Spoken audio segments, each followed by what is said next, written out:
came out today, a couple hours ago.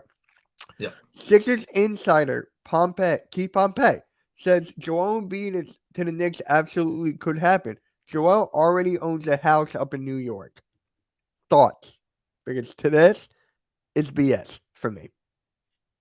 Who would the Sixers get back in the trade? Okay, you want to go down that route?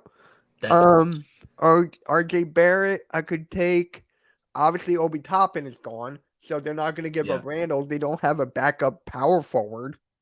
They're not going to give up Josh Hart, right? They're not going to give up Hart. They're not going to give up DiVincenzo. No.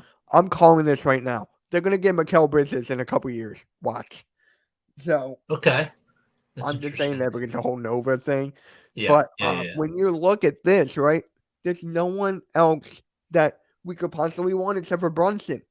And Yeah. for hell, for that money he got, and for Leon Rose being such good friends with Jalen Brunson, Josh Hart, DiVincenzo, with the whole Villanova crew, they're not going anywhere.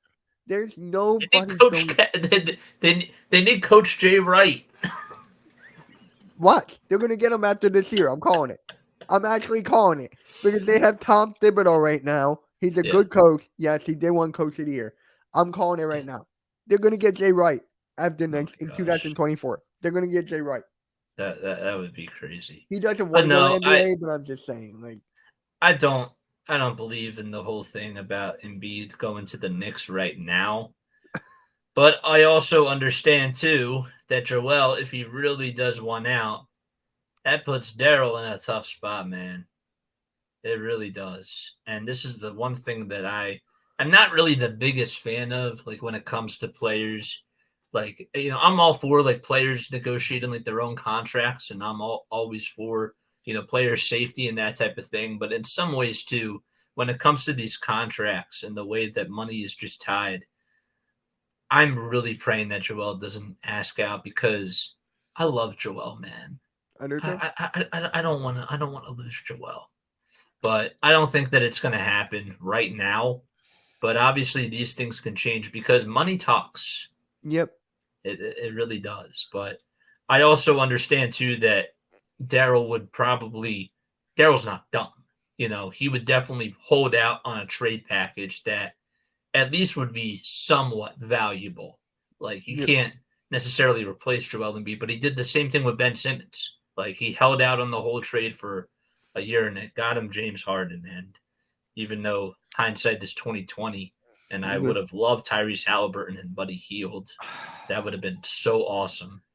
But can you imagine if we had Tyrese in the backcourt? Oh my gosh, it would be the Tyrese backcourt show. I would love that, man. I would love that.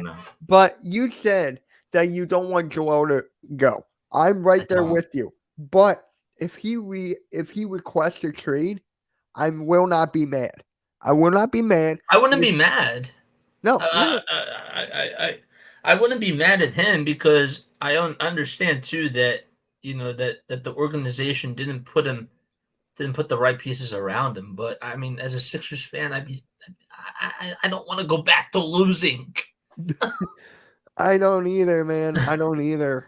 No, it's just like for me, bro. For me, yeah, it's not gonna happen. He's staying right here.